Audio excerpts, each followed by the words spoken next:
말씀 듣기 전에 옆에 계신 분들과 한번 인사하겠습니다. 큰 은혜 받으시기 바랍니다. 인사합시다. 큰 은혜 받으시기 바랍니다.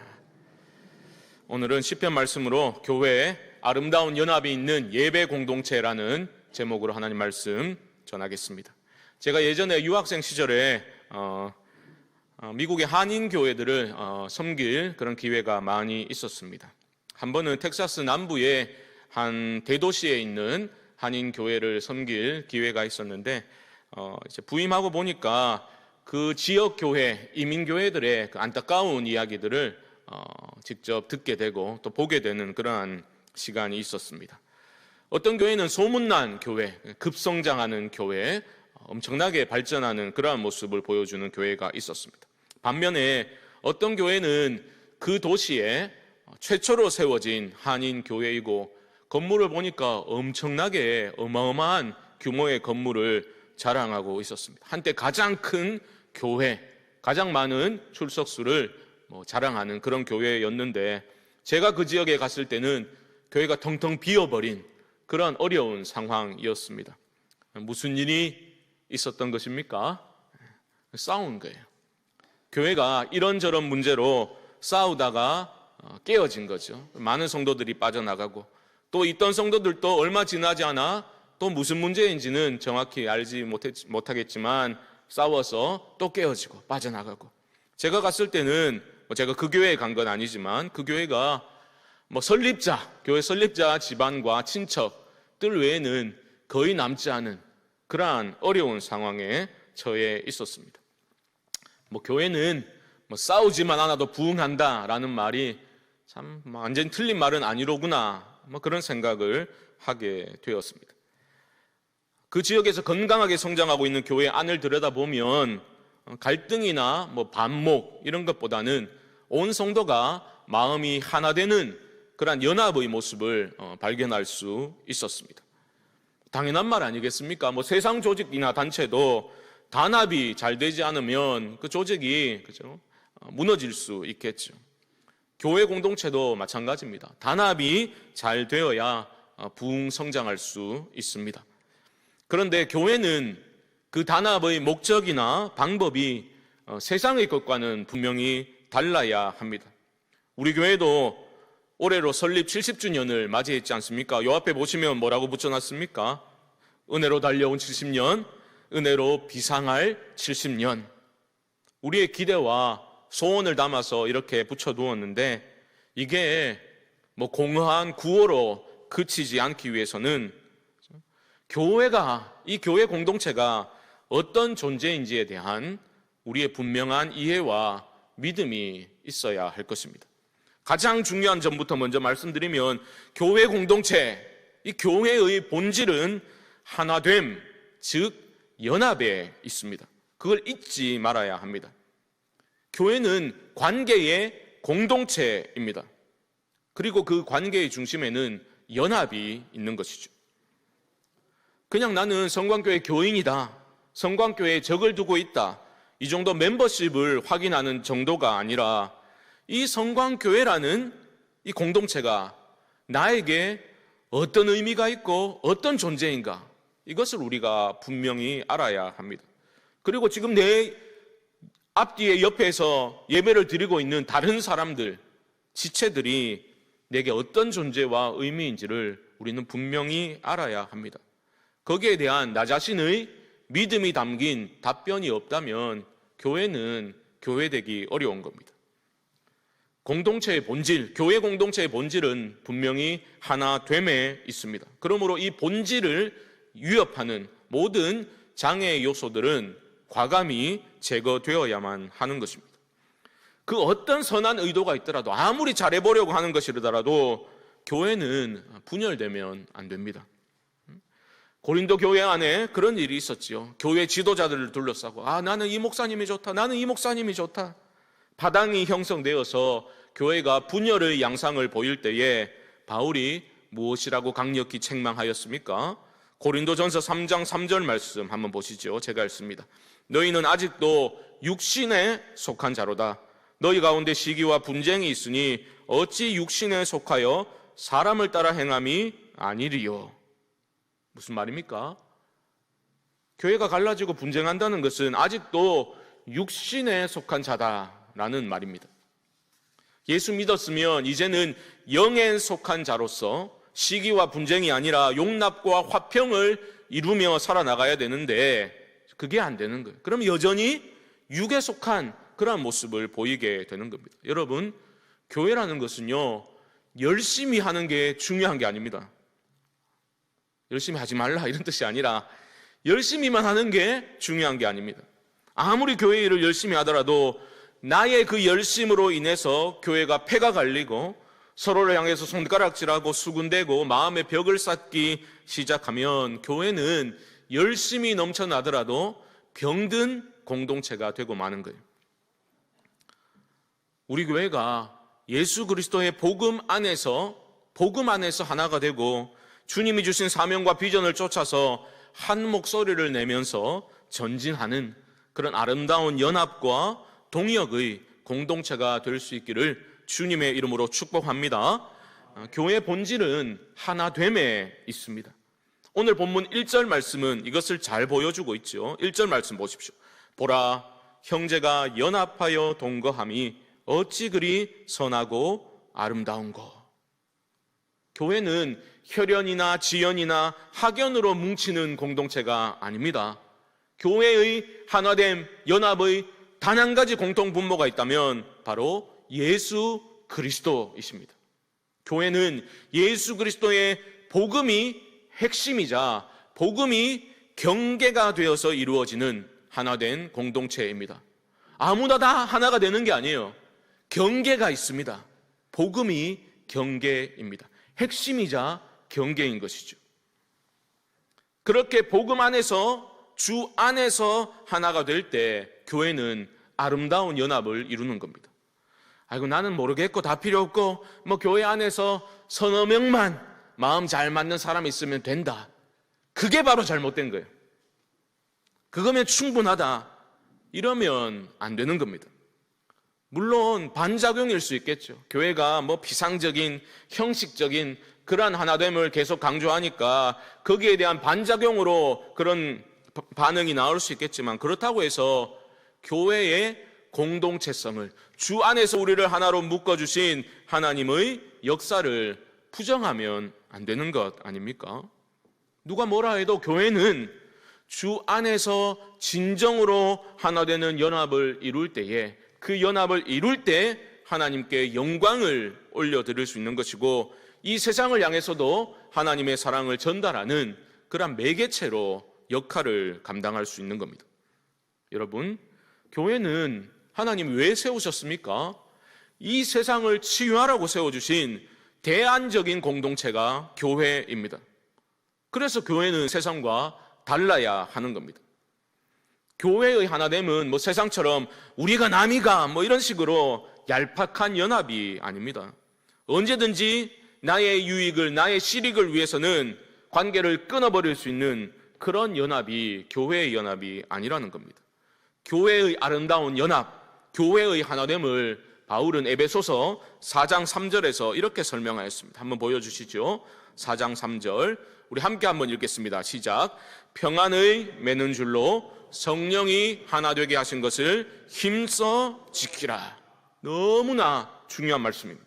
교회 본질이 하나됨이라는 것은 이 구절에서 잘 확인되는 겁니다. 바울은 성령이 하나 되게 하신 것을 힘써 지키라 말하고 있죠. 너희가 하나됨을 이루라라고 말하고 있지 않습니다. 하나 되게 하신 것, 성령이 이미 하나 되게 하신 것을 너희는 힘써 지켜야 한다라고 말하고 있습니다. 무슨 말입니까? 교회의 하나됨이라는 것은 인간의 노력으로 이루어낼 수 있는 성질의 것이 아니라는 겁니다. 이미 예수 그리스도의 십자가 구속의 사건을 통해서 교회가 탄생할 때에 이미 하나됨은 그 교회의 본질에 내재된 것이다라고 바울은 알려주고 있는 겁니다. 한 하나님과 한 주님과 한 성령으로 인해서 보장된 것이 하나됨이라는 뜻입니다. 그러나 그 하나됨을 힘써 지켜나가는 것은 누구의 몫이라고요? 우리의 몫인 거예요. 하나님이 하십니다. 하지만 그것을 살아내는 것은 성도들의 책임입니다. 우리들의 몫입니다. 하나됨의 주체는 성령님이시지만 그 하나됨은 우리들을 통해서 가시적으로 드러나야만 하는 겁니다. 우리들의 모습을 통해서, 우리 성광교회의 모습을 통해서 성령이 주체이신 하나됨, 이미 이루신 하나됨이 우리를 통해서 드러날 때 세상은 확인할 수 있는 겁니다. 우리 모두가 교회의 본질인 하나됨을, 이미 성령께서 이루어 놓으신 그 하나됨을 힘써 지켜나갈 수 있게 되기를 주님의 이름으로 축복합니다. 자, 그렇다면 이 교회 공동체의 하나됨을 우리는 어떻게 지켜나갈 수 있습니까? 이 자리에 앉아 계신 분들 중에서 하나됨을 거부하는 분들은 아무도 안 계실 거예요. 난 하나되기 싫다 뭐 이런 분 계십니까? 아무도 안 계실 거예요. 하나됨은 선하고 아름다운 것이다, 다 인정하고 동의하실 겁니다. 그런데 하나됨을 진정으로 지켜나가고 누리는 교회는 참 많지 않은 것 같습니다. 겉으로 보면 아이고 저 교회 분위기 좋네, 그런 교회들은 눈에 띌 수 있겠지만 막상 한꺼풀 벗겨보면 어떻게 됩니까? 안타까운 실상을 우리는 목격하게 되는 것이죠. 진정한 성도의 연합과 일치보다는 뭐 좋은 게 좋은 거지, 이런 식의 땜빵투성이의 연합, 하나됨, 언제 터져도 전혀 이상하지 않을 그러한 모습으로 연합이 유지되는 것을 우리는 심심찮게 목격하게 됩니다. 진정한 하나됨은 여러분 어떻게 이루어지는 것입니까? 오늘 본문 2절에 사용된 비유적인 이미지가 우리에게 힌트를 주고 있습니다. 오늘 본문 2절 말씀 한번 보시죠. 제가 읽습니다. 머리에 있는 보배로운 기름이 수염 곧 아론의 수염에 흘러서 그의 옷깃까지 내림 같고. 보십시오. 보배로운 기름이 머리에서부터 흘러내려서 그의 옷깃까지 적시는 그러한 모습을 여러분 한번 상상해 보십시오. 너무나 풍요로운 이미지 아닙니까? 여러분 이 2절의 말씀을 읽으시면서 어떤 장면을 떠올리게 되십니까? 기름이 흘러내리는 이 모습, 어떤 장면을 떠올리게 되십니까? 아로마 테라피 이러면 안 되고요. 아로마 테라피 그런 거 말고 바로 대제사장을 세우는 위임식을 떠올리게 해주지요. 지금 2절에 아론이라는 인물이 등장하고 있지 않습니까? 아론을 대제사장으로 세우면서 그의 머리에 거룩한 기름, 관유를 부음으로써 흘러내리는 그러한 장면, 풍요로운 축복의 이미지를 우리에게 강하게 전달하고 있습니다. 그런데 여러분 꼭 기억하셔야 됩니다. 이 풍요로운 축복의 이미지가 분명히 드러나지만 그것보다 더 강력하고 그것보다 더 우선적으로 우리가 기억해야 되는 이미지가 있습니다. 그건 바로 무엇입니까? 거룩입니다. 거룩. 대제사장 위임식에서 이 기름 부음으로 인해서 대제사장은 거룩한 사람으로 구별되는 거예요. 너무나 중요한 부분입니다. 여러분 지금 다윗이 이 시를 지었지 않습니까? 다윗이 공동체의 그 연합, 공동체의 연합의 아름다움을 노래하면서 이 거룩한 기름 부음의 장면을 가지고 들어온 것은 우연이 아닙니다. 하나됨이 신앙 공동체의 본질이라면 그 하나됨은 그 어떤 이념이나 명분이나 다른 잡다한 가치들 위에서 세워지는 것이 아니라 어떻게 세워지게 된다고요? 거룩함 위에서 이루어진다는 거예요. 진정한 아름다운 공동체의 연합은 우리가 성도들이 거룩함을 소유하게 될 때, 거룩을 소유하게 될 때 이루어질 수 있다라는 겁니다. 참된 복은, 풍성한 복은 거룩을 배제하고서 우리에게 주어지지 않습니다. 그걸 잊으시면 안 돼요. 여러분, 거룩과 축복은 반드시 함께 가는 것입니다. 아니, 거룩이 축복이라는 것을 우리는 믿어야 합니다. 그러므로 우리는 성도라면 거룩을 내 삶의 모든 영역에서 추구하는 그런 삶을 살아나가야 합니다. 거룩을 추구함에 있어 우리 안에 있는 오해가 있겠지요. 거룩하면 여러분들 어떤 이미지들을 먼저 떠올립니까? 뭔가 메마르고 딱딱하고 어떤 형식들을 우선시하는 그런 모습들을 우리는 떠올리지 않습니까? 오해입니다. 뭐 아무리 재밌는 얘기해도 뭐 이러면서 헛기침만 하고 뭐 외적으로 드러나는 그러한 모습에 치중하고 어떤 율법 문자적인 조문들에 집착하고 다른 이들을 살리는 게 아니라 끊임없이 지적하되 사랑 없이 지적하여 죽여버리는 그런 부정적인 이미지를 우리는 거룩을 떠올릴 때 그런 오해들을 하게 되죠. 하지만 여러분, 그거는 말 그대로 오해일 뿐입니다. 참된 거룩은 풍요롭습니다. 참된 거룩은 풍요로운 거예요. 거룩이 뭡니까? 소속의 개념 아닙니까? 우리가 하나님께 온전히 속한 그러한 거룩한 사람으로 세워져 나가게 되면, 거룩의 능력을 우리가 회복하게 되면 내 언행 심사 속에 하나님의 성품들이 스며들어서 내 삶에서 드러나기 시작한다고요. 사람을 죽이는 게 아니라 내 때문에, 나 때문에 내 주변의 사람들이 살아나기 시작한다. 사랑을 경험하게 되고 소망 가운데 낙심한 사람들이 일어설 수 있게 되는 것은 거룩의 능력, 참된 능력, 생명의 풍요로움을 내가 드러낼 때에, 내가 거룩을 소유할 때에 내 주변에서 그런 일들이 일어나게 되는 겁니다. 거룩을 소유했다고 내가 가진 신앙의 기준으로 다른 사람들을 함부로 재단하려 드는 그러한 교만한 모습은 거룩이 아닙니다. 죽이는 사람 아니라 살리는 사람으로 쓰임받게 되는 거예요. 우리가 거룩을 회복하면 그런 생명의 역사가 일어나게 되는 겁니다. 저는 우리 성광의 공동체 안에 이러한 거룩을 추구하는 열정이 회복되기를 소망합니다. 거룩함과 그 풍요로운 축복이 우리 안에 흘러넘치는 은혜가 우리 교회 위에 임할 수 있게 되기를 주님의 이름으로 축복합니다. 교회의 하나됨은 단순한 세상적 차원에서 축복을 받고자 연합하는 것이 전혀 아닙니다. 교회의 하나됨은 하나님이 내 삶의 모든 것에서 중심이 되시는 그러한 거룩이 회복될 때 이루어지는 겁니다. 이것을 오늘 본문 3절이 우리에게 분명히 알려주고 있습니다. 3절 말씀 우리 함께 한번 읽어볼까요? 3절입니다. 시작. 헐몬의 이슬이 시온의 산들에 내림 같도다. 거기서 여호와께서 복을 명령하셨나니 곧 영생이로다. 아멘. 저는 이 말씀을 묵상하면서 이 시를 지을 때에 그 다윗의 영적 상태가 참 컨디션이 좋았구나, 그런 생각을 한번 해보게 되었습니다. 어떤 근거로 그런 말을 하는 것일까요, 여러분? 지금 다윗은 자기 눈앞에 펼쳐져 있는 그 자연의 아름다움을 보면서 어떤 반응을 보이고 있습니까? 여러분, 만약 여러분들 눈앞에 펼쳐진 그 자연의 아름다움을 보게 될 때 여러분은 어떤 반응을 주로 하십니까? 아이고, 세상살이 고된데 나도 저 산속에 들어가갖고 나도 자연인이다, 이런 거나 찍고 살고 싶다, 이런 생각이 드십니까? 그럼 영적으로 지쳐 있는 거예요.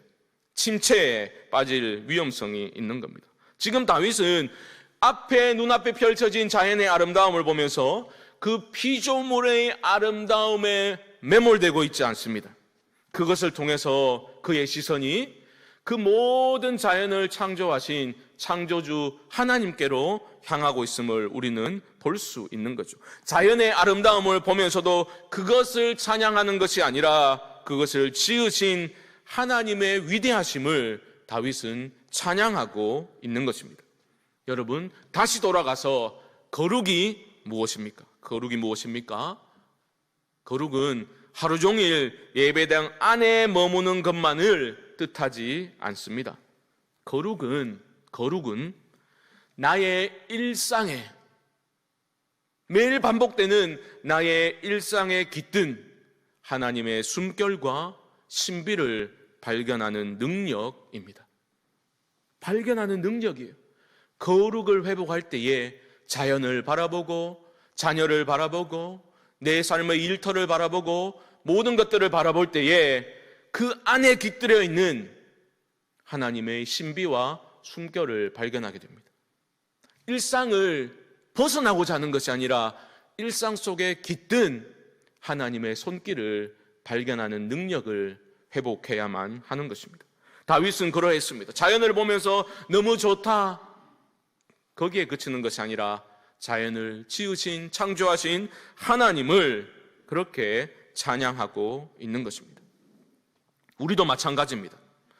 피조물의 아름다움에 매몰되지 아니하고 창조주 하나님을 찬양하고, 또 깨어진 이 세상을 보면서도 그저 탄식하고 그치는 것이 아니라 회복시키실 하나님을 바라보고 하나님께 시선을 고정하고, 우리 또한 기도하면서 나의 작은 긍휼과 섬김의 손길을 통해서 회복이 일어나기를 원하는 마음으로 작은 움직임이 내 삶 속에서 일어나는 것, 그것이 바로 거룩한 사람의 실천적인 신앙의 모습 아니겠습니까?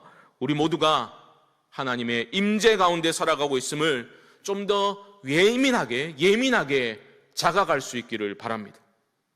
어느 곳에서도 여러분 모두가 하나님을 향하여 설 수 있는 그런 거룩의 사람으로 일어서실 수 있기를 주님의 이름으로 축복합니다. 다윗은 그저 자연의 아름다움을 찬양하는 데 그친 게 아니에요. 그의 초점은 여전히 공동체의 아름다운 연합에 맞추어져 있습니다.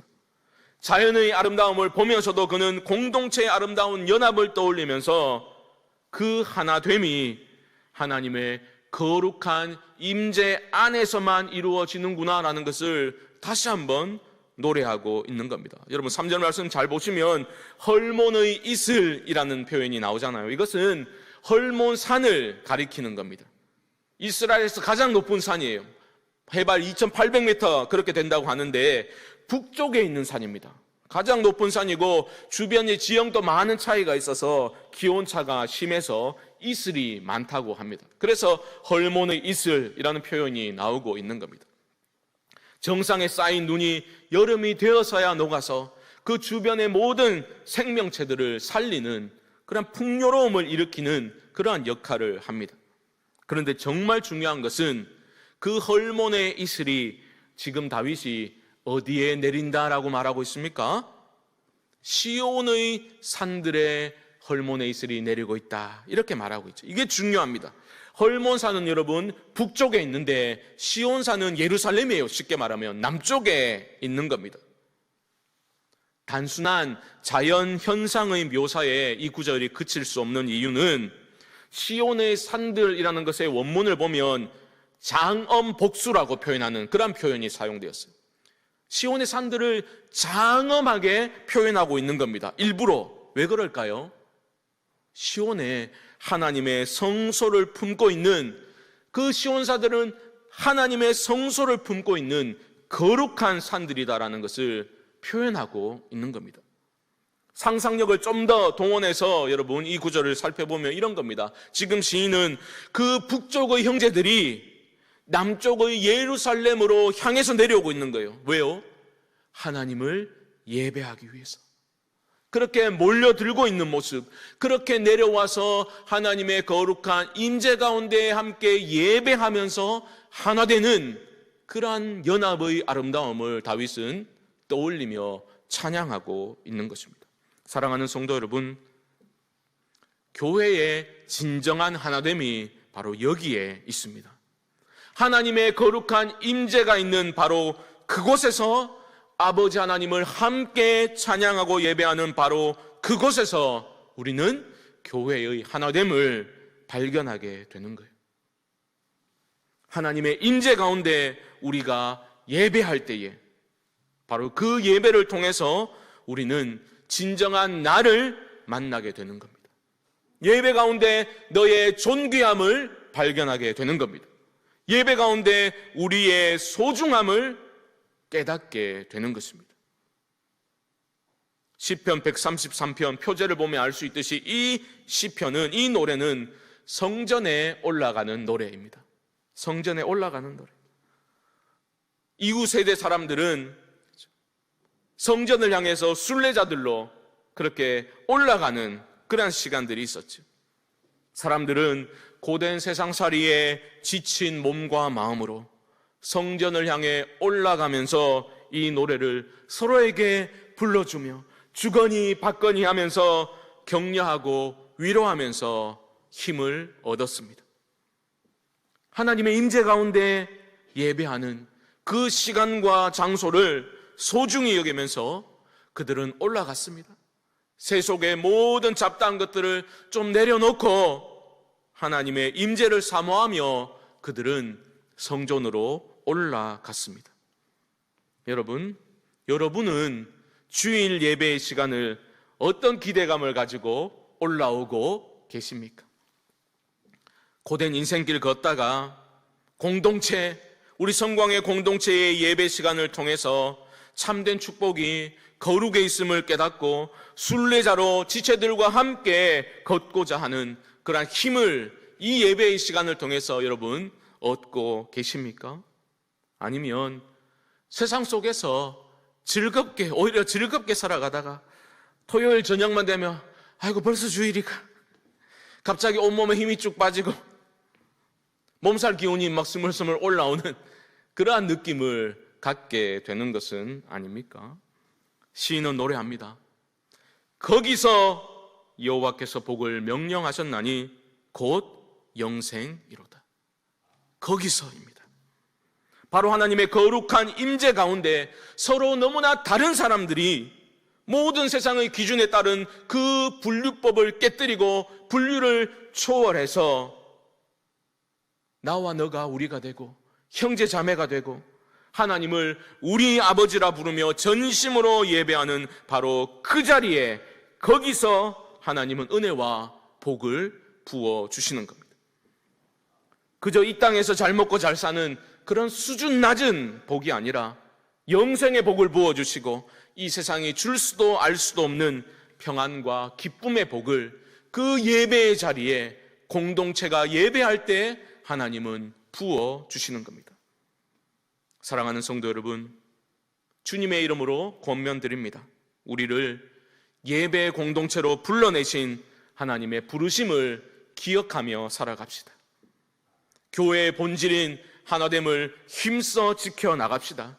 인간적인 노력이 아니라 우리 모두가 나부터 먼저 거룩을 추구함으로써 거룩과 풍요로운 축복이 공존하는 그러한 공동체, 하나님의 임재 안에서 함께 예배하며 하늘의 복을 누리며 순례의 길을 서로 격려하며 걸어가는 참된 믿음의 공동체로 우리 성광교회가 세워져 나갈 수 있게 되기를 주님의 이름으로 간절히 축원드립니다.